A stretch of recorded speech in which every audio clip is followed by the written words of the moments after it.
Hi everyone, welcome to Python life YouTube channel.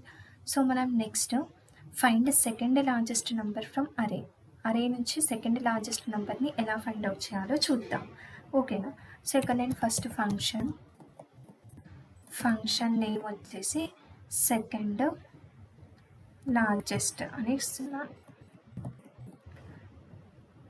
Just అరే నుంచి first largest నెంబర్ని display చేయడం చూసాం కదా దానికి ప్రోగ్రామ్. సో ఇప్పుడు మనకి సెకండ్ హైయెస్ట్ నెంబర్ అనేది రావాలి. ఓకేనా? సో ఇది ఫంక్షన్ డెఫినేషన్ కదా. సో ఫంక్షన్ నేమ్లోకి నేను ఇన్పుట్ని పాస్ చేస్తున్నాను. ఓకేనా? $array అని చెప్పి ఒక పారామీటర్ని పాస్ చేస్తున్నాను. సో ఇప్పుడు ఫంక్షన్ లోపల మనము ఫంక్షన్ బాడీ అంతా కూడా రాస్తాం కదా. సో ఇది వచ్చేసి ఏంటి, మనకి ఫంక్షన్ డెఫినేషన్.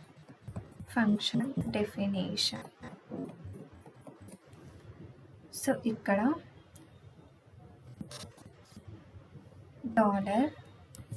$array. సో ఈ వేరియబుల్కి నేను array_unique అని చెప్పి ఒక మెథడ్ తీసుకుంటున్నాను. సో దానిలోకి నేను ఏ అరే వాల్యూ అయితే ఇస్తానో దాన్ని పాస్ చేస్తున్నాను. ఓకేనా? అంటే మనం అరే ఒకటి తీసుకుంటాం కదా, డైరెక్ట్గా ఆ array_unique అంటే ఫస్ట్ యూనిక్ వాల్యూస్ని జనరేట్ చేయమంటున్నాం. ఏమైనా డూప్లికేట్ వాల్యూస్ ఉంటే రిమూవ్ చేయమంటున్నాం. అండ్ ఆ తర్వాత ఆ అరేని సార్ట్ చేయమంటున్నాం. ఓకేనా? $array. సో అరేని సార్ట్ చేసిన తర్వాత మనకి ఏం రిటర్న్ అవ్వాలి, అరేలో ఉన్న సెకండ్ లార్జెస్ట్ నెంబర్ అనేది రావాలి. సో ఎలా వస్తుంది, అరేలో మనకి ఇండెక్స్ వాల్యూ అనేది ఉంటుంది కదా. సో 0th పొజిషన్లో ఉంది ఏంటి, 0th ఇండెక్స్ దగ్గర ఉంది first highest largest value, and first index వద్ద ఉంది second largest value, and second index దగ్గర ఉంది థర్డ్ లార్జెస్ట్ వాల్యూ కదా. సో ఈ రకంగా మనం డిఫైన్ చేసుకోవచ్చు. అంటే ఇండెక్స్ పొజిషన్ని బట్టి మనము వాల్యూస్ని తీసుకోవచ్చు కదా. సో అదే చేస్తున్నాను ఇక్కడ. Return $array_1. సో మనకి సెకండ్ లార్జెస్ట్ నెంబర్ అనేది ఫస్ట్ పొజిషన్లో ఉంటుంది కదా, ఫస్ట్ ఇండెక్స్ వద్ద. సో అందుకే నేను ఇక్కడ రిటర్న్ $array_1 అని ఇచ్చాను. సో ఇక్కడ నేను ఎకో సెకండ్ లార్జెస్ట్. సో ఇప్పుడు మనం ఏంటి, ఫంక్షన్ డెఫినేషన్ రాసాము, ఇదంతా కూడా ఫంక్షన్ బాడీ, అండ్ నెక్స్ట్ ఫంక్షన్ని కాల్ చేయాలి కదా. సో ఫంక్షన్ని ఎలా కాల్ చేస్తాం, ఫంక్షన్ నేమ్తో. So second largest. సో ఇక్కడ నేను 10, 20, 30, 40, 50 ఇచ్చాను. సో ఇప్పుడు మనకి అవుట్పుట్ ఏం రావాలి చెప్పండి.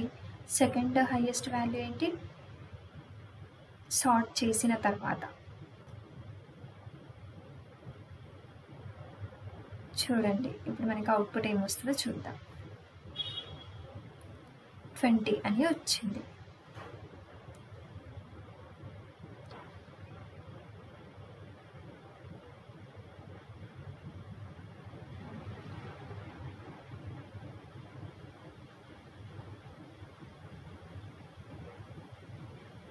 సో ఇక్కడ మనం రివర్స్ సార్ట్ యూజ్ చేద్దాం. సో ఇప్పుడు మనకి 40 వచ్చింది. సో ఎందుకలా, జస్ట్ సార్ట్ అంటే మనకి అసెండింగ్ ఆర్డర్లో సార్ట్ అవుతుంది. సో 10, 20, 30, 40 అంటే యాస్టీస్గానే ఉన్నాయి కాబట్టి నాకు డైరెక్ట్గా 1th పొజిషన్లో ఉంది 20 అనే వాల్యూ వచ్చింది. ఒకవేళ నేను ఇక్కడ సార్ట్ యూజ్ చేస్తే ఫస్ట్ హైయెస్ట్ వాల్యూ ఏంటి 50, సెకండ్ హైయెస్ట్ వాల్యూ ఏంటి 40 కదా, థర్డ్ హైయెస్ట్ వాల్యూ 30 అండ్ 20, తర్వాత లాస్ట్కి 10. సో ఇక్కడ సార్ట్ అంటే లైక్ డిసెండింగ్ ఆర్డర్లో వస్తుంది అన్నమాట. ఓకేనా? సో అప్పుడు డిసెండింగ్ ఆర్డర్లోకి చేంజ్ అయిన తర్వాత మనకి పొజిషన్స్ అన్నీ చెక్ చేసుకుంటుంది. మనకి అదే ఎలా చేంజ్ అయిపోతుంది ఇక్కడ సార్ట్ చేసినప్పుడు అంటే ఇక్కడ చూడండి 50, 40, 30, 20, 10. సో ఈ పొజిషన్లో, సో ఇప్పుడు 0th పొజిషన్లో హై వాల్యూ ఉంది, ఫస్ట్ పొజిషన్లో సెకండ్ హైయెస్ట్ వాల్యూ ఉంది కదా. థర్డ్ పొజిషన్లో 30 ఉంది, ఫోర్త్ పొజిషన్లో 20 ఉంది, అండ్ లాస్ట్ పొజిషన్లో 10 ఉంది. సో ఆ రకంగా మనకి సెకండ్ లార్జెస్ట్ నెంబర్ 40 అని చెప్పి వచ్చింది. ఓకేనా. సో ఇది second largest number program, second largest number from array. So దీని అంతా కూడా కమెంట్లో పెడుతున్నాను. సో నెక్స్ట్ ప్రోగ్రామ్ వచ్చేసి స్వాపింగ్ వాల్యూస్. సో ఇప్పుడు చూద్దాం. ఎక్కువ ఇక్కడ బ్రేక్ ట్యాగ్ యూజ్ చేస్తున్నాం, అవసరం లేదు ఎందుకంటే మనం ప్రీవియస్ ప్రోగ్రామ్ కమెంట్లో పెట్టేసాం కదా. సో ఇక్కడ నేను $A = 5 తీసుకున్నాను, సెమీకోలన్ $B = 10 తీసుకున్నాను. సో ఇక్కడ నేను 2 వేరియబుల్స్కి వాల్యూస్ అనేవి డిక్లేర్ చేసుకున్నాను. Next list $A, $B = array of $B, $A semicolon echo A = $A,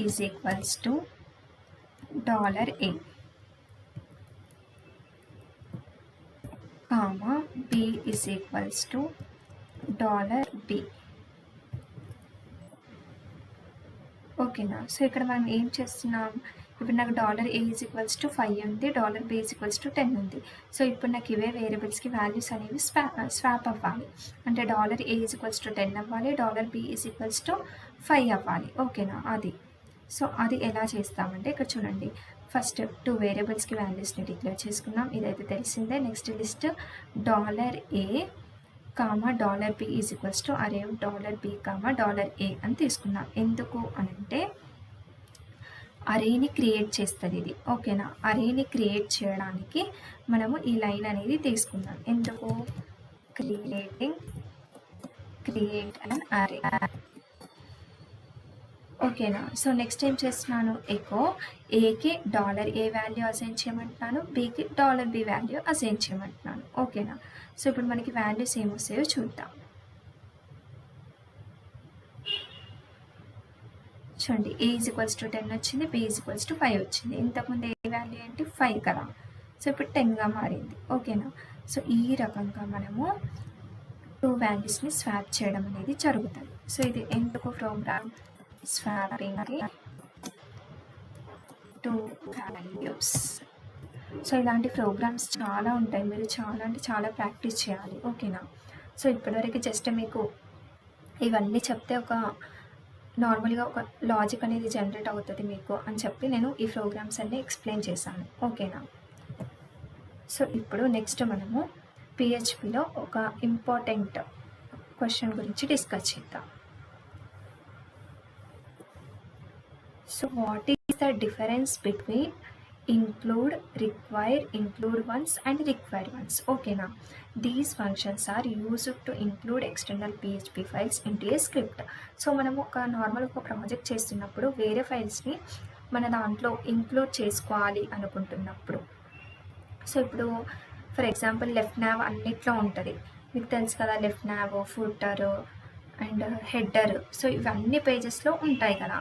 so left now, header, footer every పేజ్లో రాసే బదులు మనము ఏంటి డైరెక్ట్గా ఈ include once, require once, so ఇలాంటివి యూజ్ చేసామనుకోండి, డైరెక్ట్గా ఒక్కసారి మనం కోడ్ రాసి డైరెక్ట్గా ఈ ఫంక్షన్స్ ద్వారా వీటి ద్వారా మనము డైరెక్ట్గా యూజ్ చేసుకోవచ్చు, ఆ ఫైల్స్ని ఇంక్లూడ్ చేసుకోవచ్చు మన ఫైల్స్లలో. ఓకేనా.